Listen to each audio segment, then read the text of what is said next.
Well, hello guys. Welcome back to the channel. Jesse here. Today is Tuesday, August the 16th. I hope you guys are having a good week so far. I have a couple of things to talk to you about, so I'm going to go a little fast because I don't want to go too long. So hopefully you guys can stay with me. But first of all, I want to thank you guys for helping make my last upload the most viewed upload on the channel.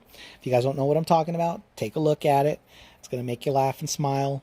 Makes me very proud that that upload is now #1 on the channel. Please continue to help the channel by hitting the like button, subscribe, share. Can't do this, can't grow this channel without you guys, so I do appreciate it.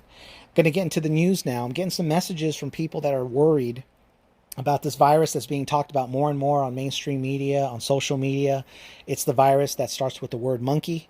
All right, guys, take a deep breath, do your own research. 90% plus of this virus is contracted very specifically by certain lifestyles, certain activities that you do behind doors.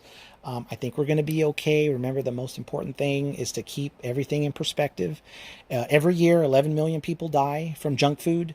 7 million people die from smoking. 3 million people die from alcoholism. And 11 million people die from narcotics. So far, worldwide, less than 10 deaths regarding this new virus. Now, I'm not minimizing those people's deaths, but we must keep everything in perspective. Bad things happen every day to a lot of people. Doesn't mean it's a pandemic. Doesn't mean we have to freak out.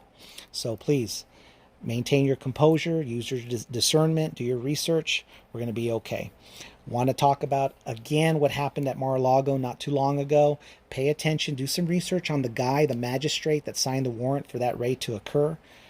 A lot of shady stuff happening and coming to light about this guy.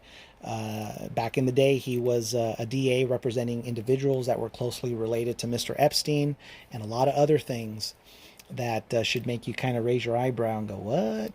This guy should definitely recuse himself from the case, and I think that could very well happen in the days and weeks to come. This story is far from over, by the way, so pay attention to it whenever it pops up on the news. All right. Also, a bill passed not too long ago. I think it was like $90 billion or something, and from Congress. And people are like, yes, hopefully it helps people here in this country from inflation, and it's going to help us people out. Nah, not even close, guys. Matter of fact, a big part of the bill is to hire 87,000 new agents for a 3-letter agency that we're familiar with. Starts with an I, ends with an S at the end of every year. Sometimes we even owe this agency money.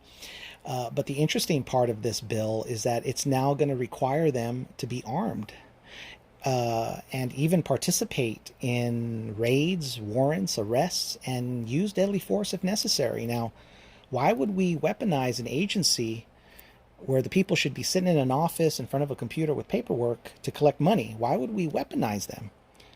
It sounds a lot like a mafia mob mentality, and it's scary that that is happening in this country. So pay attention to that story, because there's a lot of interesting things happening with that, and I think it's going to be talked about a lot more in the days and weeks to come as well. So next, I want to put something on the screen. I just think it's hilarious that the power couple of this country, really of the world, is going through this nonsense. We talked about the test that starts with P, ends with R, how it just is always going to give you a false positive almost all the time. People actually were using that test on objects around their home, on fruits and vegetables, and it was coming back positive. It's just hilarious that it's actually happening with the partner of our president. So let's see how long that stays in the news and how long it takes for her to shake that off. Going to put something else on the screen here. This actually this is like a mixture of good news and bad news. It's good news because they're finally backing off of a lot of these guidelines that we had to follow for the past 2 years. But it's bad news because how do you think the people feel that actually followed it? Like, it was the Bible. Religiously, got the jab in the arm because that's what these people said to do. Lost their jobs because they refused to get it in the arm, or maybe they got it in the arm and now they're having medical problems that they never had before. At the end of the day, guys, these are the types of stories you have to pay attention to.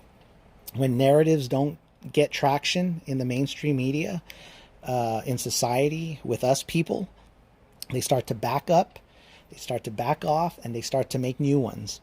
This is the stuff I'm talking about. This is why it's very important to use discernment. Do your own research on things happening that you see on the news. And you'd be surprised how much of it is false and it has no foundation, has no basis. So anyway, that's going to do it for this upload. I went really quick. I hope you guys got the gist of what I was saying. But I just really want to redirect your attention, let you guys know the obvious. If you just do a little bit of research of how silly all this is, keep your eye on the ball. Use your discernment, do research again, and don't let all the fear-mongering get to you guys, okay? So with that, I'm going to say goodbye. I'll be back maybe in a couple of days. I hope you guys enjoy the rest of your week. You guys take care of yourselves, love each other, love yourself, keep the prayers coming for this world of ours, and we're going to be okay. One way or another, we're going to be okay. I'll talk to you guys again soon. Take care. Much love. Bye.